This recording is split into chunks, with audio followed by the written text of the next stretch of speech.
So earlier this month, YouTuber Quinton Reviews decided to make a video about his thoughts on Star Wars: The Last Jedi, and I'm just now coming around to seeing this video.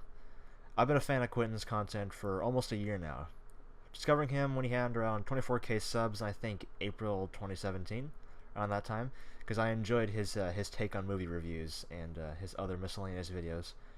However, I kind of stopped watching his new uploads after he made his two VidCon videos for the reasons, the politics inside of them, and some of his questionable tweets have, well, not been my cup of tea. Despite this, however, I still believe he was a good movie critic, so I decided to watch his Last Jedi video, and I came out of the experience annoyed. Annoyed enough to make a video about it, but also because Star Wars seems to be the only genre I can make videos on this channel that actually get views. Within the first 2 minutes of the review, Quinton decides to drop this bomb. When you take away nitpicks about the story, thoughts about the characters, and if it fits into canon, which is all basically just fan stuff, there is very little that I have to say about how this movie was actually bad. I'm sorry, what? Can you run that by me again? I'm not sure if I understood you correctly. When you take away nitpicks about the story, thoughts about the characters, and if it fits into canon, which is all basically just fan stuff, there is very little that I have to say about how this movie was actually bad. That has to be one of the dumbest things anyone who is trying to offer critique of a movie could say. Like, you are basically saying, if you don't acknowledge the story, the characters, and the continuity of this film in the trilogy, then it's a good film. Quinton did. If you take away those parts of The Last Jedi, it just becomes a 2-hour and 30-minute long light show with a decent soundtrack, decent sound design, good CGI, and no dialogue. Of course, that's a preferable version of the film than what we actually got. You're removing the parts that actually have problems. Like, when criticizing a movie, you need to address all aspects of it. By ignoring the core elements of the film, you're nullifying your entire review. Why should anyone take you seriously if you're just going to ignore all this shit?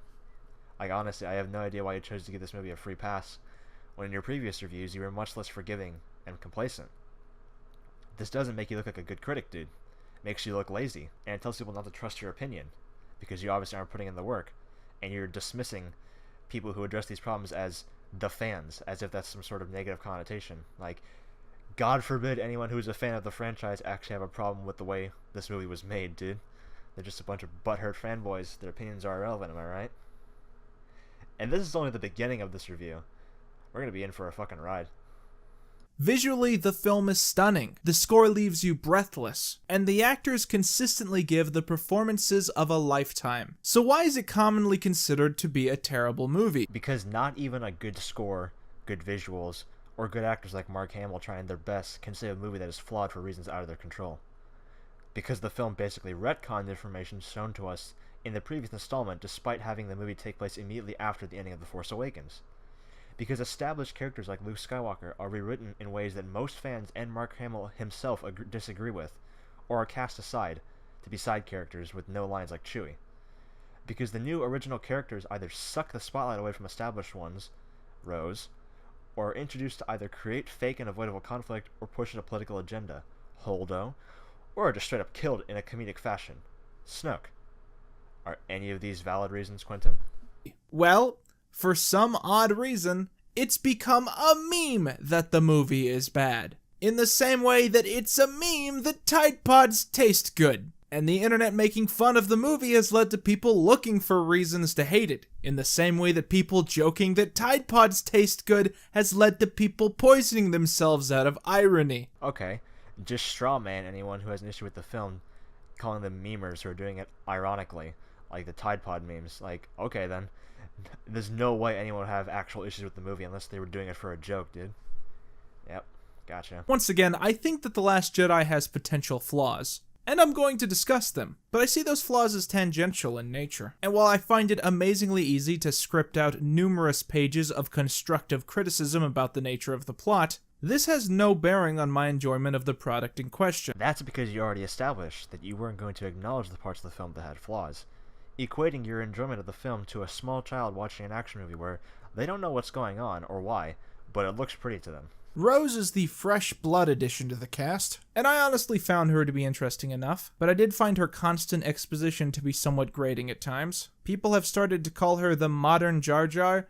which is a little far. I think she's just a potentially fun character who doesn't have a lot of room in the movie. I thought Rose was a poorly shoehorned in character who was forced to tag along with Finn in their pointless side adventure up until the end of the film, which only served to take away the spotlight from him. I like Finn. Him and Poe are probably the only two new characters from the main cast that I actually like in this trilogy because they're actually believable. Except for the whole, knowing the details of Starkiller Base and Snoke's flagship just by being a janitor. That's a bit too convenient, I guess. But Rose, on the other hand, has no reason to exist in this universe, especially as someone we're supposed to consider a main cast character now. She's just some nobody that we're expected to care about because her more interesting sister had a heroic sacrifice. I would like to commend the filmmakers for casting an Asian actress in the role. I know that pointing it out like that only makes it feel less normal, but the strange stigma that Hollywood has against casting Asian actors really disgusts me.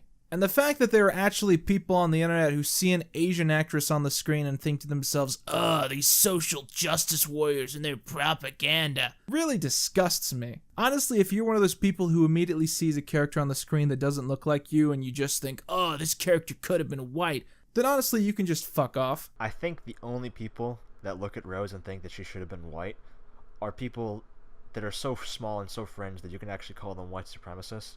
And we all know that there's not too many of them in this world, especially in America. And it's pretty ignorant of you to assume that anyone who selects Rose as a character only does it because of her race and gender.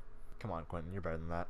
Speaking of which, one of the more jarring characters in the movie is that of Admiral Holden, or as I like to call her, Diane from Twin Peaks. She has a direct confrontation with Poe because he doesn't think that she's fit to command. Poe takes over command of the ship because he thinks that her plans are going to kill them all, but later it turns out that her plans just made sense and Poe's cowboy heroism has put them all in danger. The main complaint of the character tends to be that the failure of her command comes not just from Poe's overeager attitude, but also from her failing to tell anyone any of her plans. Honestly, that's a minor annoyance that doesn't really undermine the point of that part of the film, but I've seen a lot of people say that it's, quote, feminist propaganda? In reference to what I said earlier, I think Vice Admiral Holden was introduced for one of two reasons.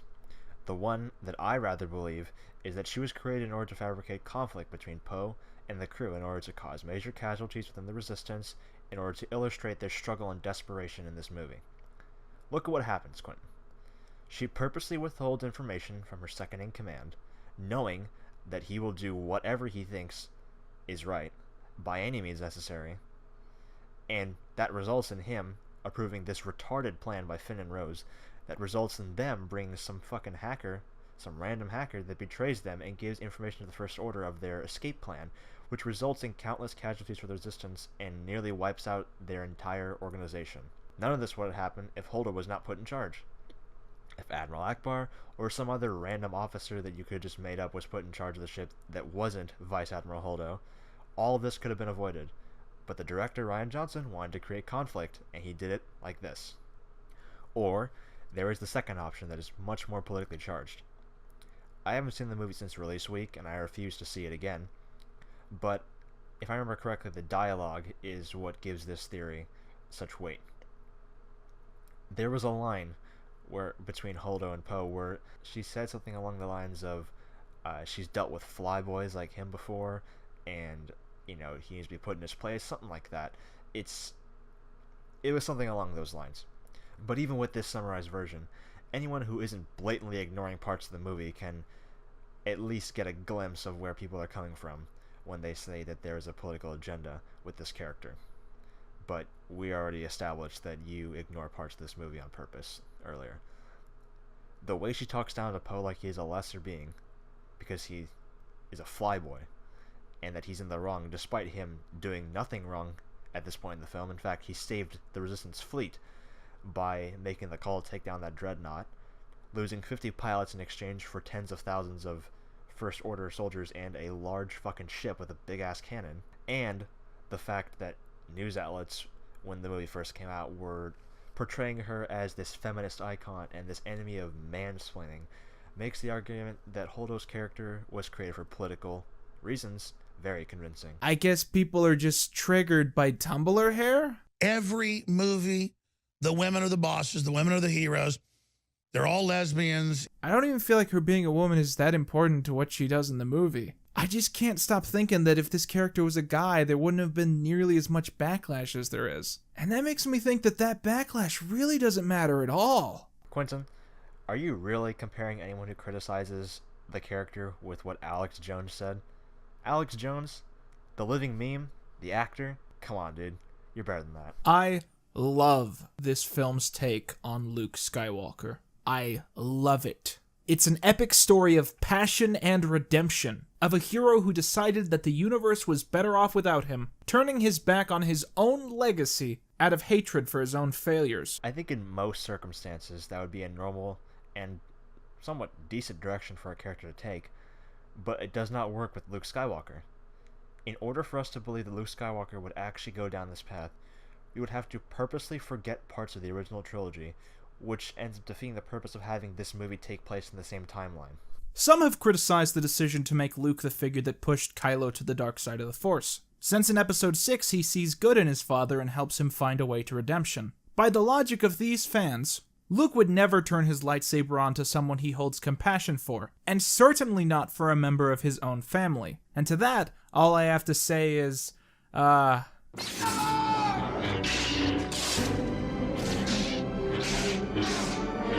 think you guys are selectively remembering this movie. No, Quinton. You are selectively remembering this movie. You fail to give the context of this scene. Luke is trapped on the Death Star, forced to fight Vader in front of the Emperor. Meanwhile, the Rebel Alliance is engaged in the largest space battle they have ever faced, and they're fighting the Death Star at the same time with an operational super laser, something they did not know about. And meanwhile, while this is happening, his friends, Han, Leia, Chewie, all of them, they're on the surface of Endor trying to take down the Death Star's shields, and they're horribly outnumbered. Luke has also learned recently that Leia is his sister.